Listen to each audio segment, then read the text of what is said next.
We feel so blessed. My wife and I both. She's in the back with Benny, married way above my head. But we so appreciate you guys. Really, we get to counsel and talk with other pastors, I hear stories and I'm just like, thank God I ain't got to deal with them crazy people, man. We got all good people. Amen. If you got your Bible, 2 Kings chapter 4. Again, I sincerely do appreciate you guys and my mints. I become a mint glutton for about 3 months before I realized I have to slow down. I had a whole bunch of cavities one year, so thank you for sugar-free. 2 Kings chapter 4, 1 through 7.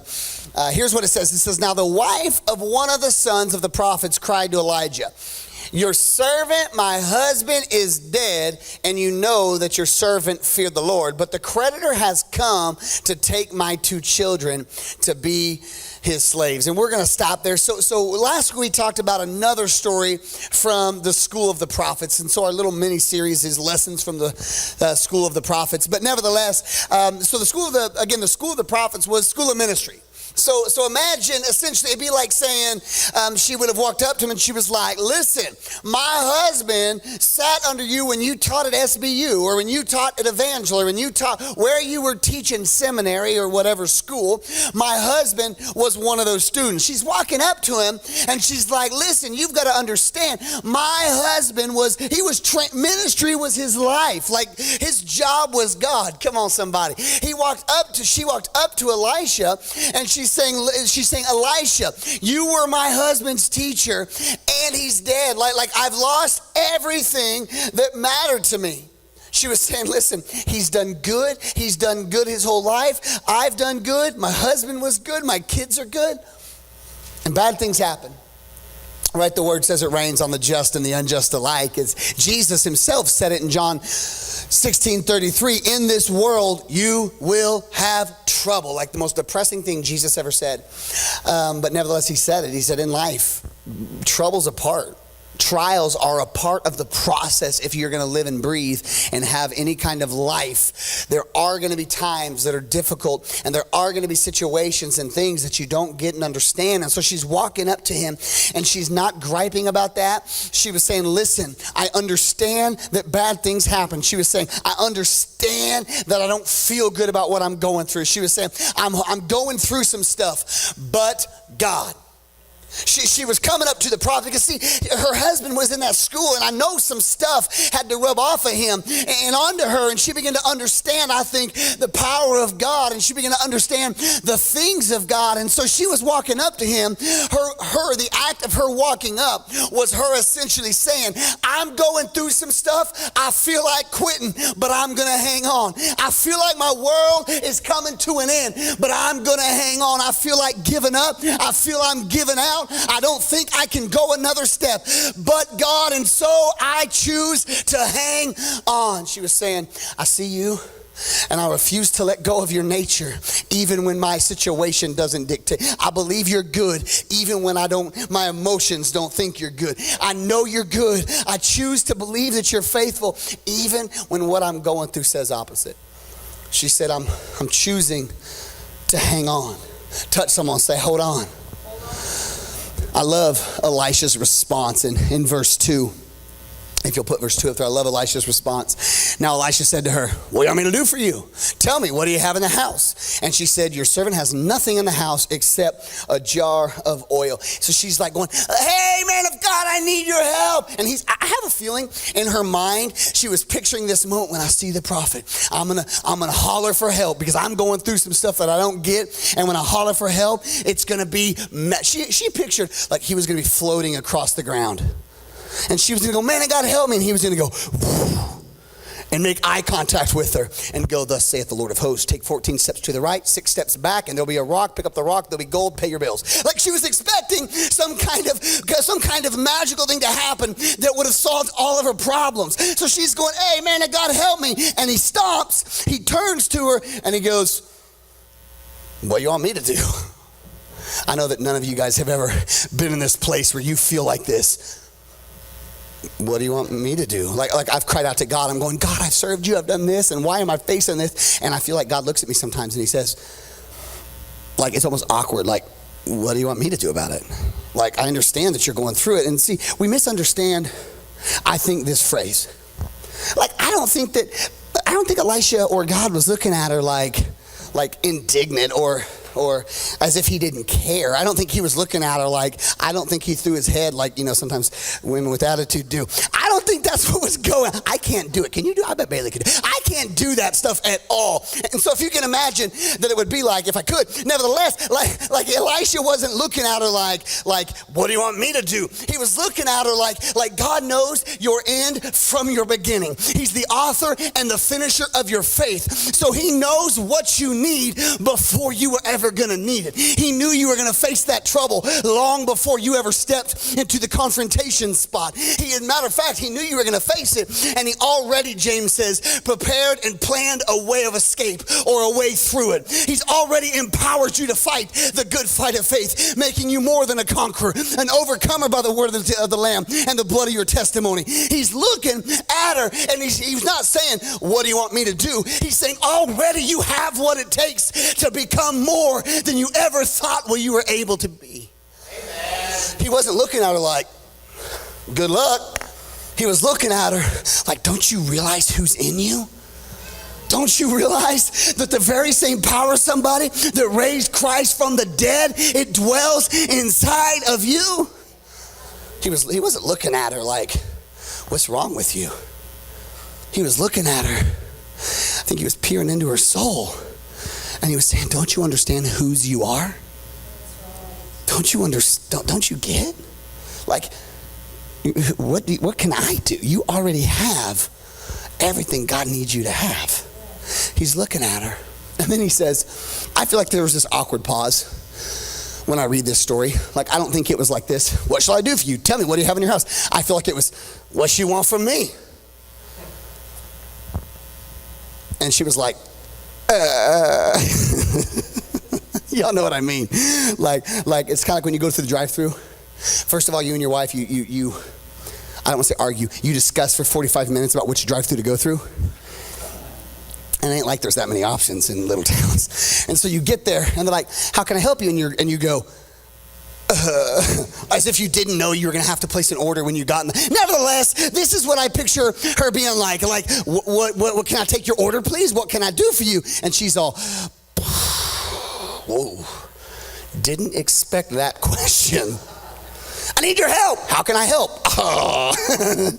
So the awkward pause ends, and he looks at her, and he says, I'll tell you what do you have in your house? What you got? And this is actually all the translations actually got it wrong, because this lady, she was actually from Stockton, Missouri, and she spoke authentic redneck, because if you look at that scripture, it says nothing, Jake, but it's actually spelled, should be spelled in the Greek, Nuffin. He said, what you got? And she goes, nothing. Nothing. I ain't got nothing. I ain't got nothing to give. He said, what do you have in your house? And her immediate response was, nothing. Now, this is how God is with us. He's like, hey, okay, I'll come to your aid. I'll help you. Tell me, what do you have that I can work with? And immediately we begin to talk from our place of lack. Immediately we begin to talk from our place of not enough. She didn't even go into what she did have. Immediately she was like, nothing. So often regarding the things of God, we try to move in faith from a place of lack. We try to move from what we don't have. We focus, can I say that? We focus on what we don't have. She said nothing. Except a little jar of oil. She said, nothing. Except for I have this little jar in my cabinet. And it's not going to be enough. I can't help but think, what if we would begin to look at what we do have versus what we don't have? What if we would begin to move and live from a place of God's goodness and grace, and go, if she walked up and she was like, hey, I need your help. And he goes, what can I do? What do you have? What if her first response was, I got oil? I could preach that. I ain't got time right now. I got oil. I got the anointing. What if she said, well, I think that if she would have realized what she had, she would have used what she had, and she would have never been in this predicament in the first place, and we would have never read her testimony, even though there still would have been one. I can't help but think, what if she would have not viewed her life from lack, but it viewed her life from abundance? Right? Like I'm reading this story, and as Elisha's responding to her, and as they're having this conversation, Elisha what Elisha is saying is this: the miracle is in the house. Already the word says you have all you want. He says basically there's something in you that I've already placed in there. Ephesians says from before the foundations of the world, I already put some stuff in you that at just the right time I'll pinpoint it, will pull that thing out of you, and it will give you the supply you need to handle the task at hand. See, if we understood what we had, our lives would be vastly, vastly different. So my point today in this part of the scripture is very simple. It's not that you have nothing to offer. It's that you don't understand what you have to offer is so awesome. Amen. Problem is we feel like, I can't do that. I'm not really gifted in that way. I got nothing. And the truth is, you're just not valuing what God stored away for you from a long time ago. You're just not valuing the anointing or the oil that he's already placed in your cupboard. See, you're focusing on what you don't have. And he goes, don't you understand what you do have? Don't you understand who you do have? See, we spend so much time not valuing what we already have, wanting the next thing. We spent so much time not valuing the current relationship, and we're already thinking about the next one. We spend so much time not valuing and thanking God for the current employment or whatever it is in your life, the current car, whatever it is in your life. We spend so much time wanting the next thing that we forget our supply is already in the house. Elisha's telling her, he's teaching her something here. He's saying, listen, I've got what you need, right? You already have what you need. Matter of fact, she uses the word accept. And I like that because God can use your exception to work wonders. Right? God can take your exception and do the absolute miraculous. She's like, it's so cool because in this confrontation, she's like, help, I need you. And he's like, what do you want from me? What you got in your house? She's like, nothing except a little oil. And Elisha goes, that's just what I needed. See, God essentially is going, what do you have? And you're going, well, all I have is, I'm not really gifted, but I can clean, or I can build, or and God goes, that's just what I needed. That's just what I needed you to do so that we can advance the kingdom of God together. See, we see certain areas of ministry and we think if you don't do that, you're not called. And God's going, no, I've called you in your everyday life, A, to share my goodness with the world. And B, I'm never going to ask something from you that I haven't already given you. Amen. Are you with me? I'm not going to ask you to do something that I've not already gifted you to do. So when I ask you to forgive that person that hurt you real bad, I've already put enough oil in the tank to cover that, even though you don't feel like there is. Even though you don't feel like there's quite enough, he said, I've already put enough in there. And that brings up another question. What do you do when he goes, pour the oil into other vessels? And you're looking at it going, y'all, this won't even fill its current vessel. How? This oil in this won't even fill its current jar. How could it do any more? And God goes, just keep pouring. We look at our life and we see some of the stuff we've gone through. We look at the hell we're going through on a weekly basis. And we go, I can't operate in peace. Every day I wake up is worse than the day before. How can I have peace? How can I have comfort when I'm tormented so bad? And God goes, well, that's because you're trying to contain it. I need you to begin to pour it. He says, I'm trying to get you to understand something here. You don't think it's enough. Why don't you give it a shot? And just pour it and see what happens. If it's not enough, it's not enough. Why don't you use it and see what happens? He says, well, why don't you use it? Why don't you just keep pouring? And it doesn't look like it's enough grace to cover that person that hurt me, but I'm going to pour it anyhow. It doesn't look like there's any way I'm going to make it between the banks through the storm that I'm in, but I'm just going to pour anyhow. And when it feels like it's going to run out, I'm going to keep pouring. And when my peace runs out, I'm going to keep pouring. And when my faith feels like it's running out, I'm just going to keep pouring. And when I feel like my peace is waning thin, I'm just going to keep pouring. And when my joy is almost on its last little bit, I'm just going to keep pouring. He said, I don't know how it's going to work. I don't know how you're going to make it. He said, I don't know what you're going to do, but just keep pouring. See if we'll learn that when we use what we have, it activates God's resource to give us more. If we'll use it, it's almost as if there's a supernatural funnel going to heaven's resource. And as we use what little we have, he opens, the word says, the floodgates of heaven and pours it out in abundance that we can't even contain. Keep pouring. See, faith is knowing you don't have enough, but choosing to pour anyhow. Faith is choosing that I don't have enough hope, but I'm going to hope anyhow. Faith is saying, I don't know that I can make it through this week, but I'm going to believe anyhow. I don't know that God can restore, but I'm going to believe anyhow. Faith is despite what I feel, despite what I'm going through, it's saying I'm going to use not what I don't have, but what I do have. I'm going to use what I got. Verse 3 is so cool, y'all. Verse 3 is probably one of my favorite verses.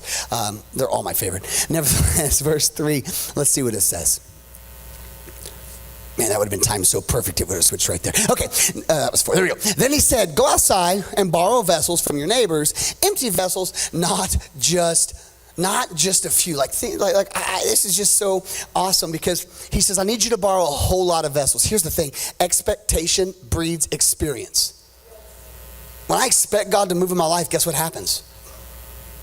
You guessed it. He moves in my life. Everyone's like, I'm afraid to say, what if I'm wrong? I was expecting, you just ruined my whole point right there. I was expecting someone to go, anyhow. Expectation breeds experience. So when I expect the miraculous, guess what I get? The miraculous. When I expect God to heal, guess what we get? Healing. When I expect joy. When I expect, it's amazing, because he goes, I need you to learn to create a place of expectation. He's saying faith, he's trying to teach her something in verse 3. He's trying to teach us something from verse 3. He's saying faith, y'all, is a verb. Faith is doing something despite emotion. Faith is doing what's right despite how I feel. Faith is believing despite what I see or what I hear. And then he says something that just totally blows me away. And he says, listen, go outside and I need you to borrow from all your neighbors. Now, here's the thing. First of all, he's asking her to borrow empty vessels so they can be filled with something she doesn't have to fill it with, which is already just confusing. But he's also, do you think that the whole neighborhood knew what she was going through? They were all aware that her husband passed.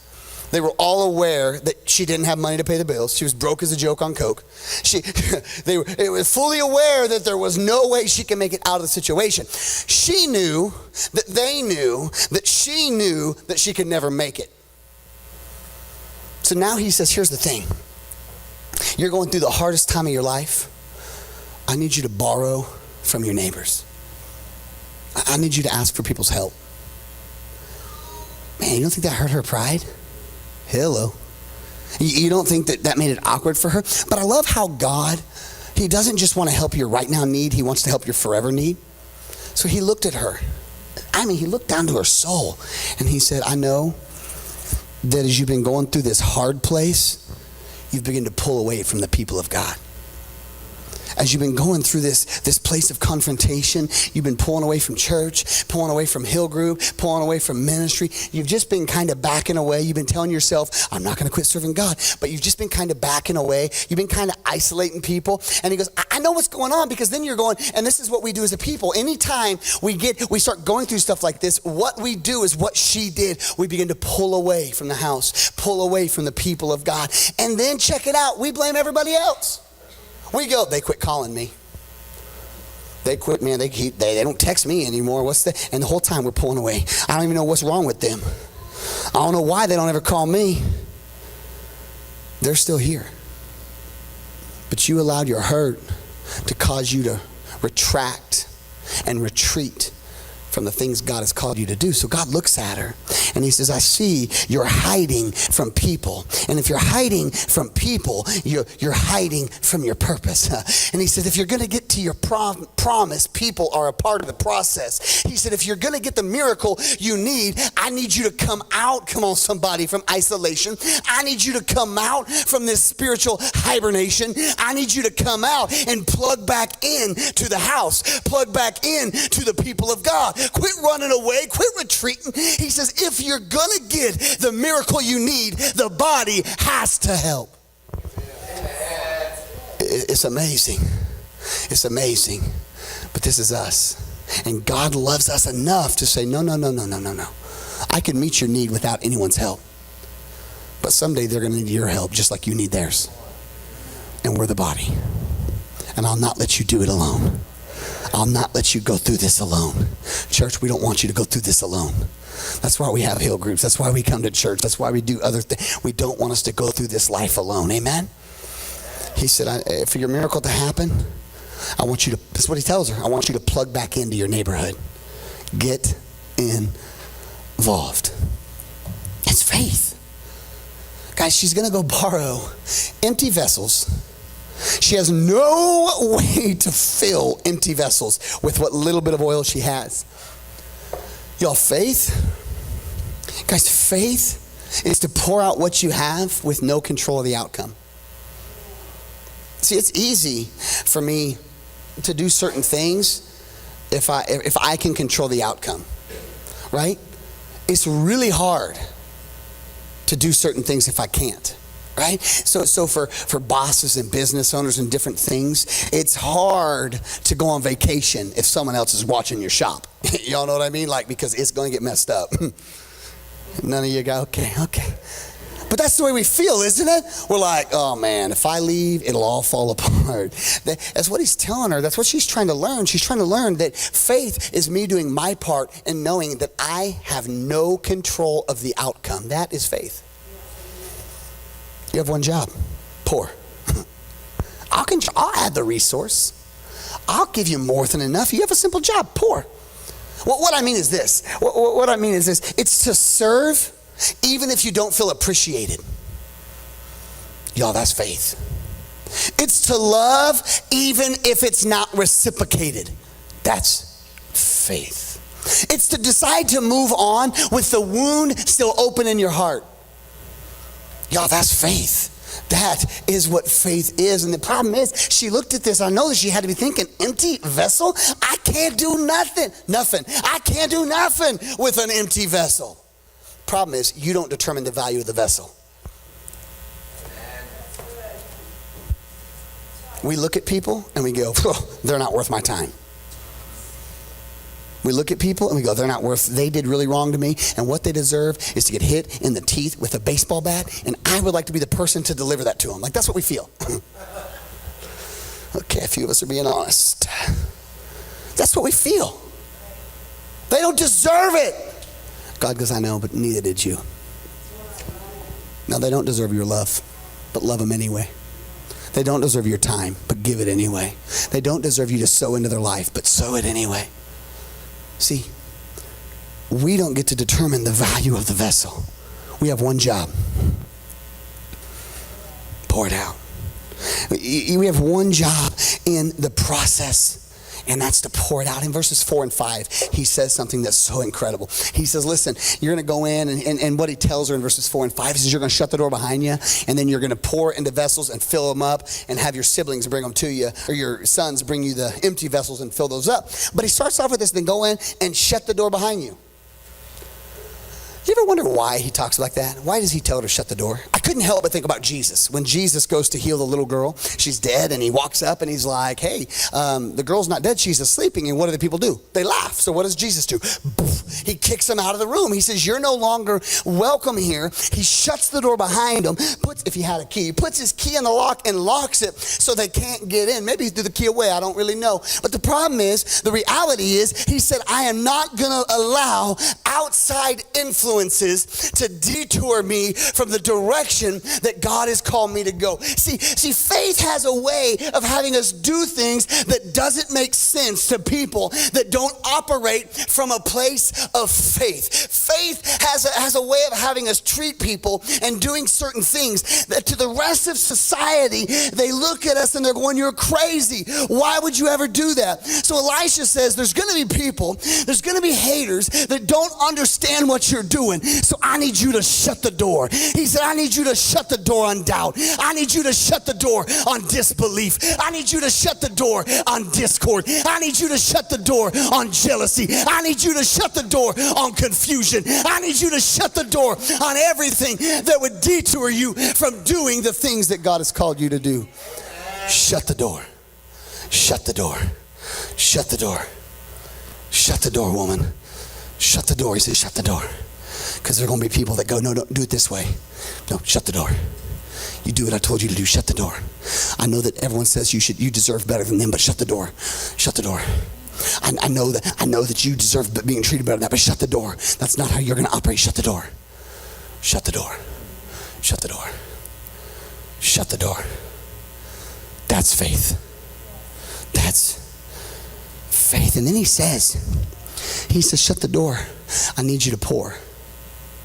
No distractions. I need you to be focused on the task at hand. See, the reality is, you were never meant to store it. You were meant to pour it. The oil was never meant to be in her closet. It was supposed to be used. What if she'd have used it along the way? I talked about that earlier. What if she'd have used it along the way? It would have met her need already. See, the problem is we're trying to store things that God has called us to pour. God never intended for it to go stale on you or stale in you. I was eating Cheez-Its. So, did you ever have a mysterious snack show up at your house? And you eat them anyhow? Like your mama always says, don't eat food or candy from a stranger. But then you turn 13 and you're like, she ain't gonna know. Or 33 and you're like, it's on the ground, but it is in the wrapper. It's probably safe. These Cheez-Its showed up in our pantry, and I opened the door and I pulled out. I'm like, Cheez-Its, and I started praying in tongues. I was so excited. I was like, pumped about Cheez-Its. I pulled the Cheez-Its out, and I was like, oh, mighty God, thank you, Jesus. You supply all my needs according to your riches and glory. And so I was pretty excited. So I opened the Cheez-Its up, and they had already been opened. And so I get a big old handful of them Cheez-Its, and I put them in my mouth, and then I realized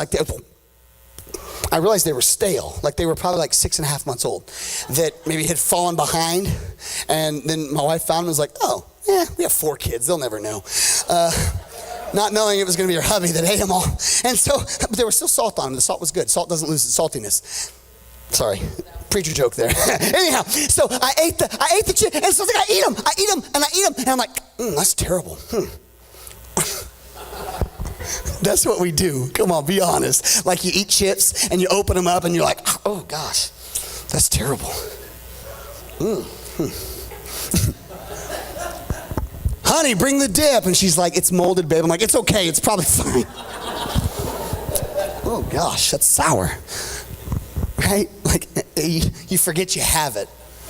You forget you have it, or you forget that you don't realize that there might be enough. I feel like that sometimes that's the things God does in our life. We forget we have it. And we open the pantry to our heart and we're going, ooh, man, I forgot I was supposed to forgive them a long time ago. Ooh, man, I forgot I was supposed to call that person and just tell them that they're awesome a long time ago. Man, I forgot I was supposed to go on that date with my wife, a husband, a long time ago. Man, I forgot about, oh man. God never intends for it to go stale on you.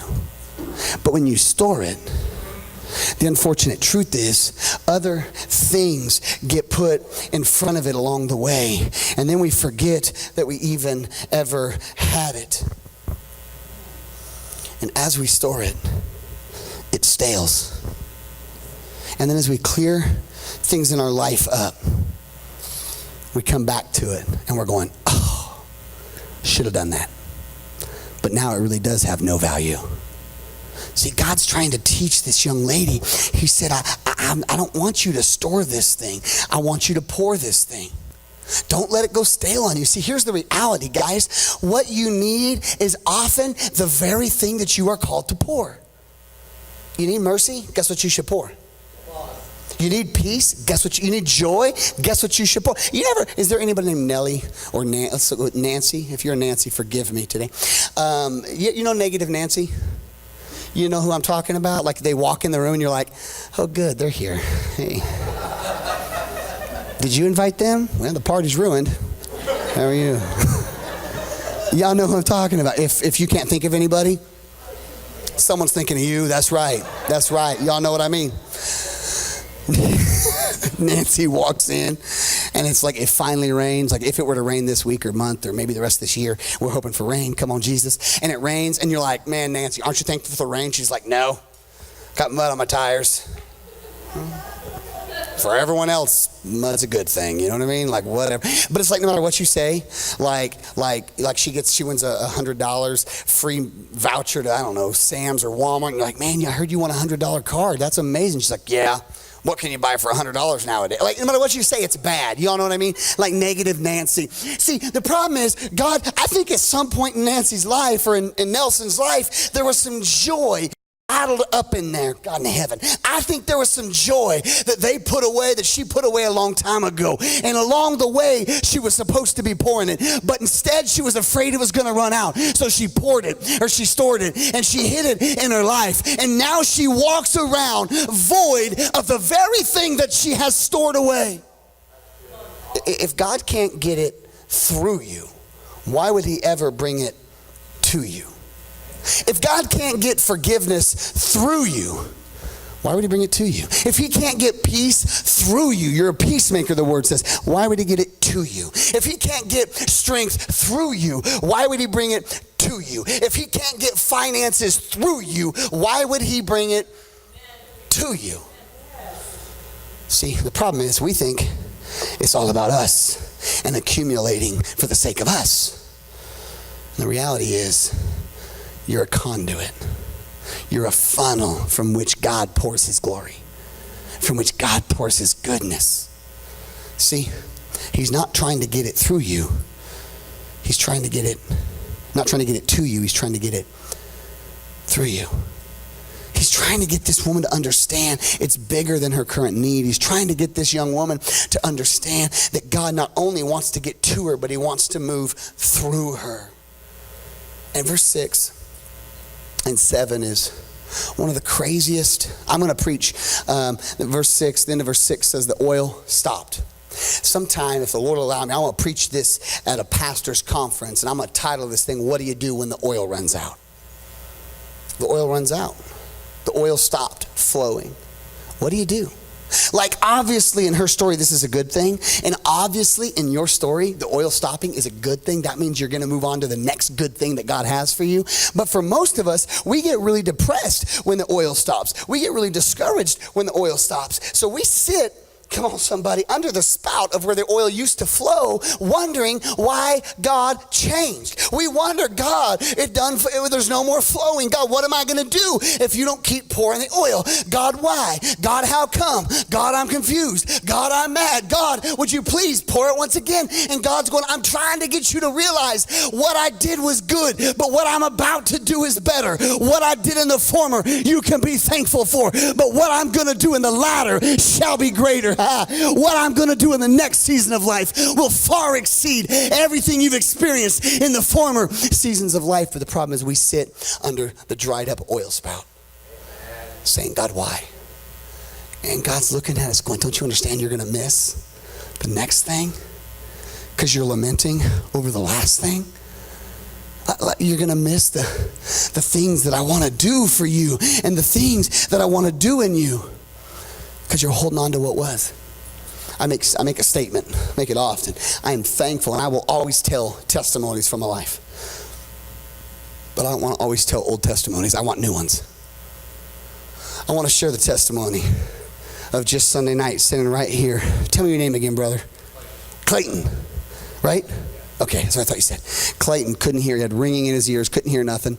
He was really muffled. And we were in the altar, and we just felt like there was healing. And he walks up here, been to the doctor. The doctor's like, we don't know what's going on, but we'll keep testing. He comes up here, we pray over him. The ringing stops, and there's total clarity and total function in hearing in his right ear that he normally couldn't hear out of.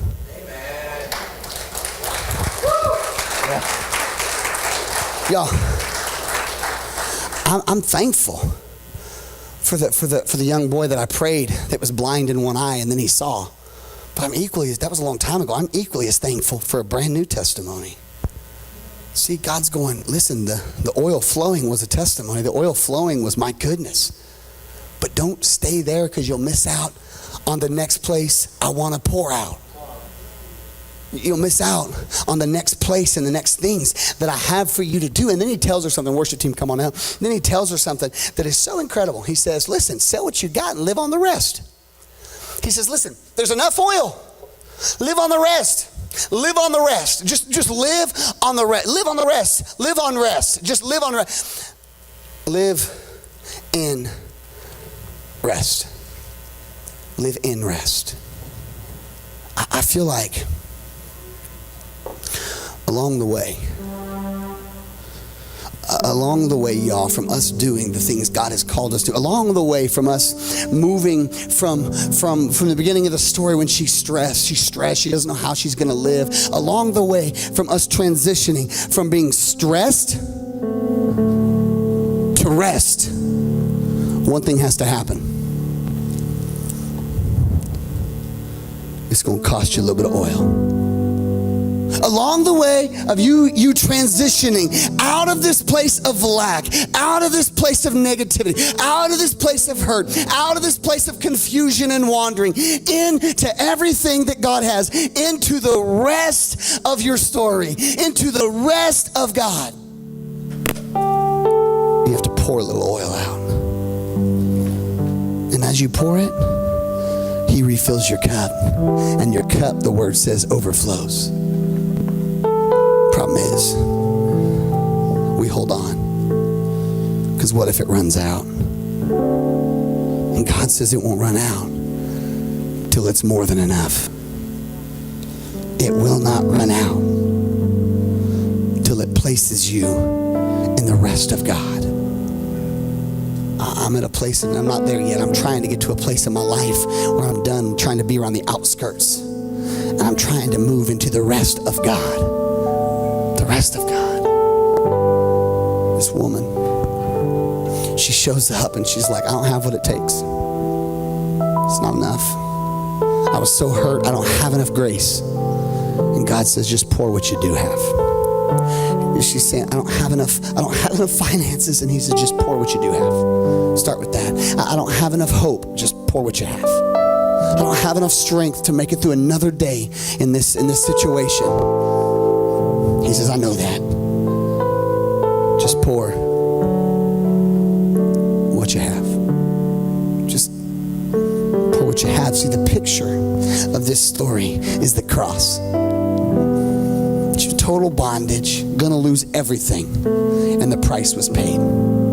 Jesus came and He died on the cross for your life, so that you could be free, so that you could have hope, so that you could have peace, so that you could have strength. He came and He died on the cross so that you could be debt free. He paid the price of a debt that you couldn't pay. He paid that. See, y'all thought I was going to fall. Don't even slow me down. He paid the price of something you couldn't do in and of yourself. I love this story because it's God saying you don't have what it takes,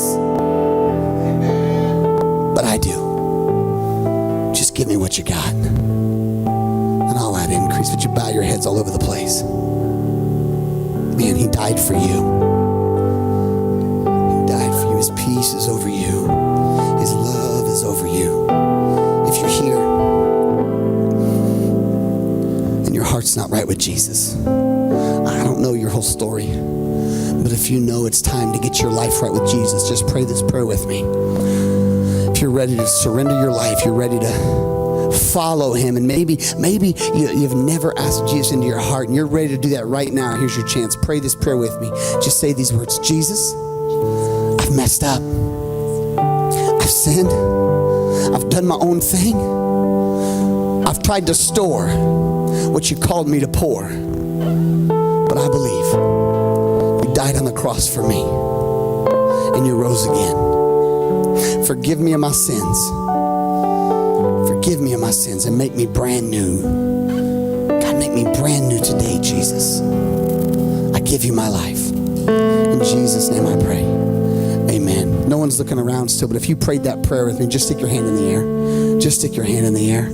Yeah, anybody at all? Yeah, praise God. Anybody else? Anybody else? Come on, church. There's people right now that give their life to Jesus. Put your hands together, y'all. Put your hands together, y'all. Praise God. 10, rededication. Yes, God, I thank you for it.